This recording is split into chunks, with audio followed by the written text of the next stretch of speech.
This is UNAIDS. Your Excellency, Ambassador Johnson of Ghana and Chair of the 67th session of the Commission on Narcotic Drugs, Excellencies, UN colleagues and members of civil society, it's a great honor to be with you. Gathered here are leaders whose decisions can save and transform lives, tackle social exclusion, and protect public health for everyone. As leaders, you can deliver on the shared pledge to end AIDS as a public health threat by 2030, if all people can secure the HIV prevention, testing, treatment, and care services that they need. To end AIDS, we must ensure that no one is excluded. But today, too often, laws and policies for people who use drugs just exacerbate exclusion. People who use drugs are criminalized in 145 countries and can face the death penalty in 35 countries. The stigma and outright fear that this generates is driving people away from vital health services, driving away the people who most need the services. Only 1% of people who inject drugs have access to the recommended harm reduction services. And what are the consequences?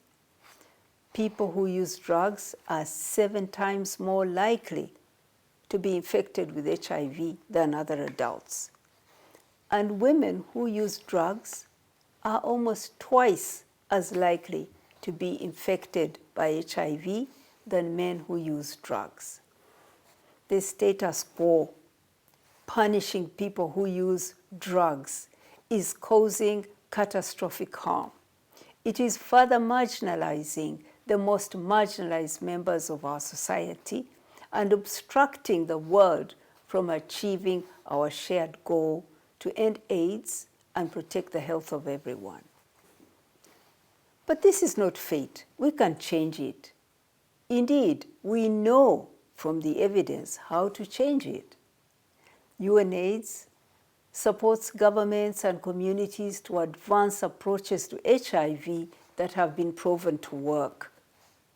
In 2012, Estonia was #1 for new HIV cases attributable to injecting drug use in Europe.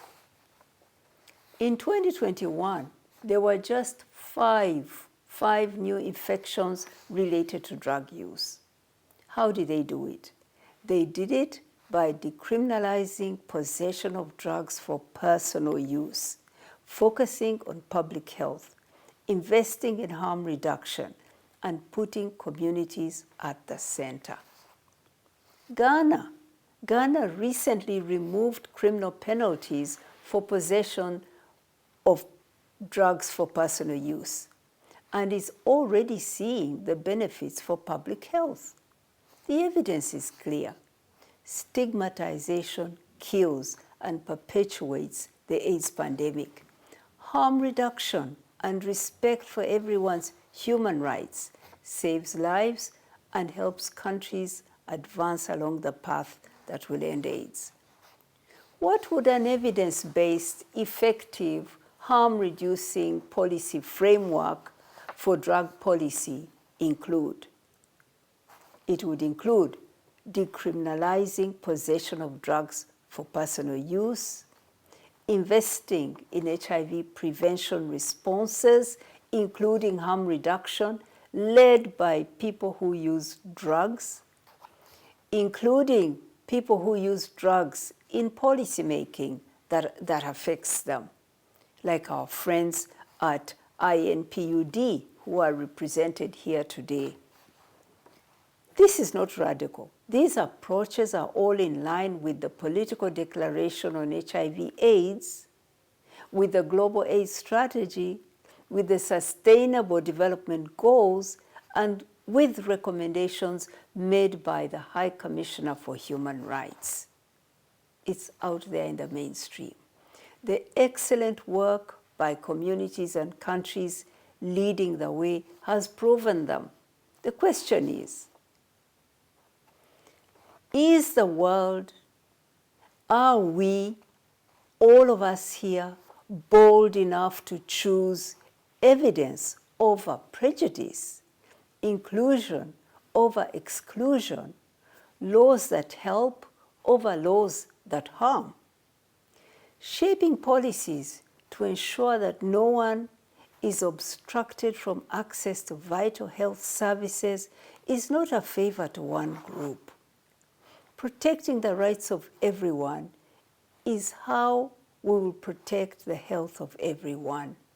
The stakes are too high for us not to be courageous. Thank you.